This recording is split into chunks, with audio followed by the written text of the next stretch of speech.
Bumaba sa mahigit 10,000 tons ang volume ng ibinubugang sulfur dioxide ng Bulkang Taal base sa 24 oras na monitoring ng PHIVOLCS. Alamin yan sa report ni Paul Hernandez.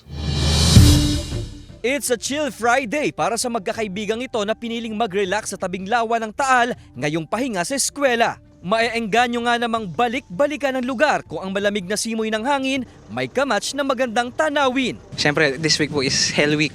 So, isip po namin na deserve po namin itong gantong pahinga. May mahihinang pag-usok man sa bulkan na didisperse din naman agad. Ay, maliwan. Kanina lang namang umaga.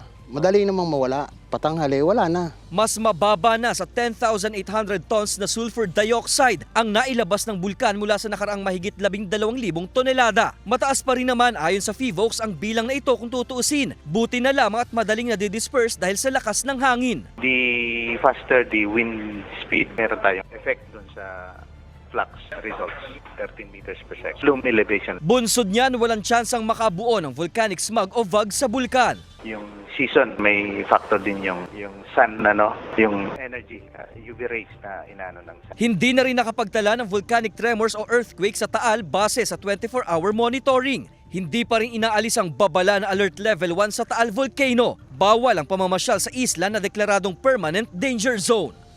Kasama si Kel Ravaca, Paul Hernandez. Balitang Southern Tagalog.